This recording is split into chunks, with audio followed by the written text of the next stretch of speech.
رمضان المبارک میں روزمرہ کے کاموں کی فہرست بنا لیجئے، مثلاً قرآن مجید کی تلاوت، حفظ، نوافل، ذکر، دعا، صدقہ، ہاں، ان سارے کاموں کے اوقات مقرر کر لیجئے۔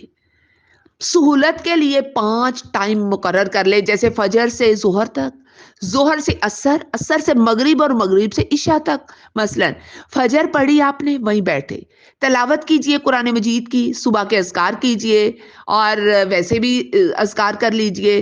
پھر اس کے بعد جب سورج نکلے اس کے 15 منٹ بعد آپ نے کیا کرنا ہے؟ آپ نے اشراق کی نماز پڑھنی ہے۔ اشراق کی نماز پڑھ کے پھر اٹھ جائیں، پھر تھوڑے سے گھر کے کام کر لیجئے۔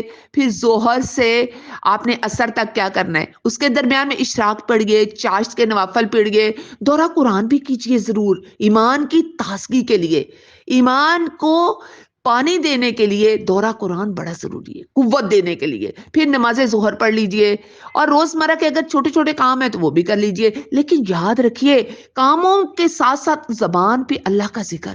کچن میں تو قرآن کی تلاوت لگا لیجئے۔ پھر ظہر سے عصر تک قیلولہ کیجئے گا، کیونکہ قیلولہ صرف شیطان نہیں کرتا۔ ہم نے انشاءاللہ رمضان میں روٹین بنانی ہے، ظہر سے عصر تک قیلولہ کریں گے۔ پھر نماز عصر، اور نماز عصر سے مغرب تک افطاری کی تیاری۔ لیکن ہر نماز کے بعد آپ اپنی جائے نماز کے پاس کیا کریں؟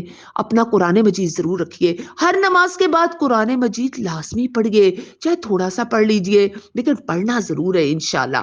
پھر آپ تراویح، لیکن آپ نے نماز مغرب کے بعد کھانا بنانا ہے، افطاری کی انتظام کرنا ہے، لیکن آپ نے بہت لمبے چوڑے کھانے نہیں بنانے، بہت لمبی چوڑی ڈشز نہیں بنانی، کیونکہ یہ وقت قیمتی ہے۔ اس وقت کو پلیز کھانوں میں ضائع نہیں کرنا۔ یہ سارا مہینہ کھانے پینے کا نہیں ہے، یہ تو روزہ رکھنے کا مہینہ ہے، یہ تو اللہ سے باتیں کرنے کا، ذکر کرنے کا مہینہ ہے۔ تو پھر آپ نے سادہ افطاری بنائی، افطاری کر لی، اس کے بعد مغرب کی نماز پڑھ لی، اور پھر گھر کو سمیٹ لیجئے، جلدی سے آپ نے مسجد میں جانا ہے اور تراویح پڑھنی ہے۔ اور جس نے تراویح پڑھ لی نا، اللہ اس کے پچھلے سارے گناہ معاف کر دے گا۔